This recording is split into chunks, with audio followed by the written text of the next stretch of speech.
ఈ క్షేత్రం పేరు ద్రాక్షారామం. అసలు పేరు ఏమిటంటే దక్షారామం. దక్షస్య ఆరామ దక్షారామ అంటే దక్ష ప్రజాపతి యజ్ఞం చేసినటువంటి ప్రదేశం ఇది దక్షారామం. పూర్వం దక్షారామం అనేవారు, వాడుక భాషలో ఇప్పుడు ద్రాక్షారామం అనే విధంగా మారింది. అసలు ఈ ద్రాక్షారామంలో భీమేశ్వర స్వామివారి ప్రధాన దైవం, మాణిక్యాంబామ్మవారి శక్తిపీఠం. ఈ స్వామివారు ఎలా ఏర్పడ్డారంటే పూర్వం తారకాసురుడైనటువంటి రాక్షసుడు శివుడి కోసం తపస్సు చేసి శివుడి యొక్క ఆత్మలింగాన్ని పొందాడు. ఆ శివుడి యొక్క ఆత్మలింగాన్ని మెడలో వేసుకొని ప్రజలను బాధ పెడుతూ ఉంటే కుమారస్వామి ఆ ఆత్మలింగాన్ని 5 ముక్కల కింద చేశాడు. ఆ 5 ముక్కలు కూడా 5 చోట్ల పడ్డాయి.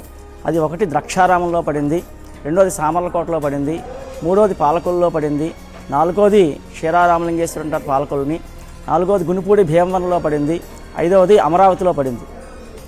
ఈ శివుడి యొక్క ఆత్మలింగం ఎక్కడైనా పడితే అది ఆ విధంగా పైకి ఎదిగిపోతూ ఉంటుందన్నమాట.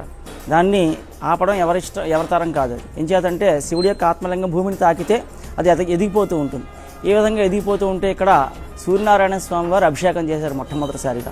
అప్పుడు ఎదగడం ఆగిపోయింది. అంటే సూర్యప్రతిష్ఠ అంటారు ఇక్కడ దక్షారామాన్ని. అదేవిధంగా సామర్లకోటలో కుమారస్వామి అభిషేకం చేశారు, అక్కడ ఎదగడం ఆగిపోయిందన్నమాట. అదేవిధంగా క్షీరారామలింగేశ్వరుడు పాలకొల్లు రాముడు అభిషేకం చేశాడు, వెంటనే ఎదగడం ఆగిపోయింది అక్కడ. అలాగే గునుపూడి భీమవరం అక్కడ సోమారామం అంటారు. అంటే సోముడు అంటే చంద్రుడు అభిషేకం చేసాడు, ఎదగడం ఆగిపోయింది.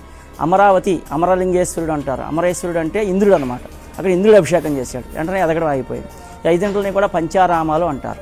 అదేవిధంగా త్రిలింగ దేశాల్లో ఒకటి దక్షారామం. దక్షారామం, కాళహస్తి, కాళేశ్వరం అని చెప్పి త్రిలింగ క్షేత్రాలు. అందులో దక్షారామం ప్రథమమైనది. ఈ దక్షారామంలో పూర్వకాలం దక్ష ప్రజాపతి యజ్ఞం చేశాడు. అదేవిధంగా దక్ష ప్రజాపతికి 27 మంది కుమార్తెలు. అందులో సతీదేవి ఈశ్వరుని పెళ్లి చేసుకుంటుంది. ఒకసారి దక్షుడు ఇక్కడ యజ్ఞం చేసినట్లయితే అందరినీ పిలుస్తాడు కానీ ఈశ్వరుని పిలవడు. అప్పుడు ఈశ్వరుని పిలవకపోతే సతీదేవి వెళ్తానంటుంది. అప్పుడు ఈశ్వరుడు అంటాడు, వద్దు మన పిలవలేదు అంటే, అలా కాదు నా తండ్రి యజ్ఞం చేస్తున్నాడు వెళ్తాననేసరికి వెళ్తుంది. ఈ దక్ష ప్రజాపతి చేసినటువంటి యజ్ఞానికి ఇక్కడికి వస్తుంది. వస్తే ఆమెతో ఎవరూ మాట్లాడరు, అవమానించబడుతుంది అనమాట. అంచేత శివుడికి మళ్ళా తిరిగి వెళ్ళి చూపించలేక తన ముఖాన్ని ఆ యొక్క యోగాగ్నితోటి ఆమె దహించుకుపోతూ ఉంటే శివుడు ఆ యొక్క శరీరాన్ని తీసుకుని తాండవం చేస్తూ ఉంటే విష్ణుమూర్తి చక్రంతో 18 ముక్కల కింద చేస్తాడు. ఆ 18 కూడా 18 చోట్ల పడ్డాయి. వాటినే 18 అష్టాదశ శక్తిపీఠాలు అంటారు. అందులో ఇక్కడ మాణిక్యాంబవారు 12వ శక్తిపీఠం. మాణిక్యే దక్షవాటిక.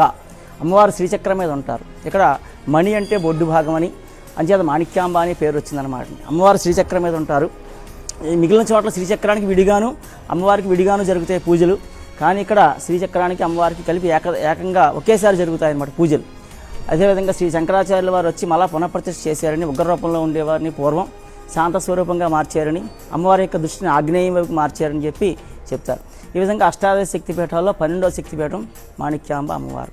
అది భీమేశ్వర స్వామివారి కోసం చెప్పాలంటే భీమఖండంలో శ్రీనాథుడు రాశాడు, కాశ్యాంత మరణాన్ముక్తి అన్నారు. కాశీలో మరణిస్తేనే ముక్తి, కానీ జననం మరణం వాపి శ్రేయో భీమేశ పట్టనే. ఇక్కడ పుట్టినా మరణించినా ఆ స్వామిని దర్శించుకున్న బతికినన్నాళ్ళు భోగం ఇస్తాడు, చివరిలో మోక్షం ఇస్తాడు. భోగమోక్షప్రదాయక భీమేశ్వర.